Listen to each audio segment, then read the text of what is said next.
Learn from us. That's the message for South Africans from Zimbabwean truck drivers. They are stuck at various truck stops near the Beitbridge border after trucking companies stopped the transformation of goods into South Africa.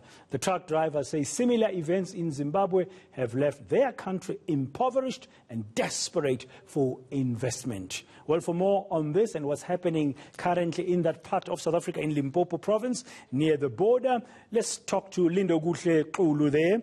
Lindokuhle, good afternoon. I saw you earlier crossing live to one of our programs earlier this morning from near Beitbridge. Where are you exactly now and what is happening?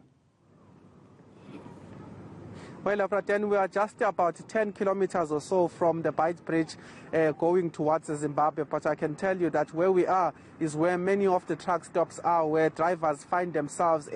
Many trucking companies have stopped trucks in their tracks to say that they must not proceed in going towards Johannesburg and towards other areas such as the hotspot KZN during some of these riots. This is because of the unrest we've seen in a couple of days, but we have been able to visit some of the truck stops just to get a sense of what has been happening. And what we can report at this stage is that many drivers are telling us that for a week they've been on standby trying to get a sense of whether calm will be restored in many parts of South Africa, particularly in Gauteng and in KZN, so that they can proceed with some of the goods they are carrying. And many of the destinations that we've been told, some of the trucks that have stopped are going towards is Johannesburg as well as Durban. Many of those going to Johannesburg said that there has been reports that everything is calm and that they can proceed, but trucking companies are taking no risk in ensuring that there is calm before some of these trucks move. But some people who've spoken to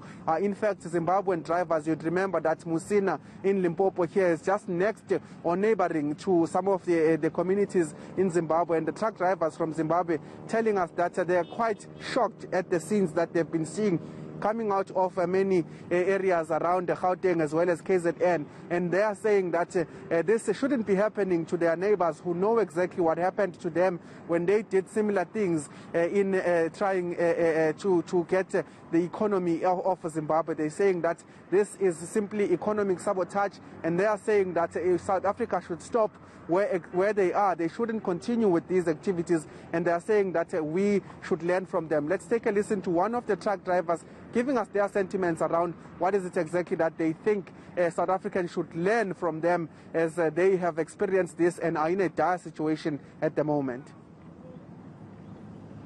If you look at our situation in Zimbabwe, we didn't like to be in South Africa. If things were right, we wouldn't be in South Africa. Things were bad in Zimbabwe.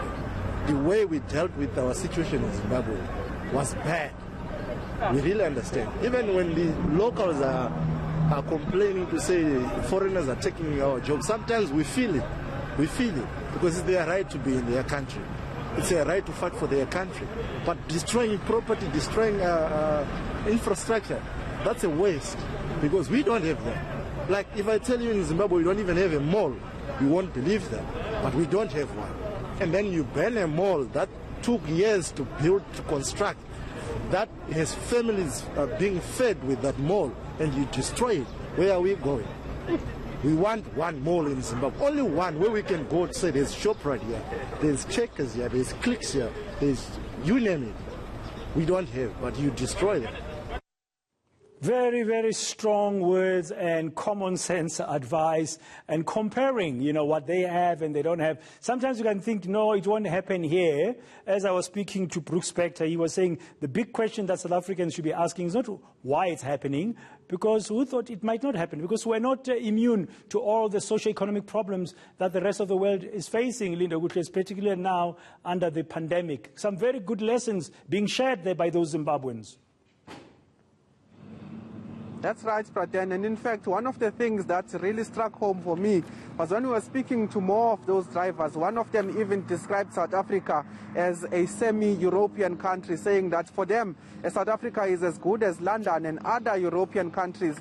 But what is happening, they fear, will be the detriment of South Africa, saying that they are hoping that South Africans will recall and learn from what they went through in terms of their particular economy as well as their government. So they are saying at this stage they should, South Africa, as South Africans, including myself, should find amicable ways of trying to sort out whether it's economic or whether it's political issues. But they are saying that the manner in which we have done things in the last couple of days is exactly the route that they took, and they're saying that we should learn from them, Braden. Thank you very much. Lindokuhle Xulu there in Musina, just a few kilometers away from the border of Beitbridge, the border post of Beitbridge between South Africa and Zimbabwe.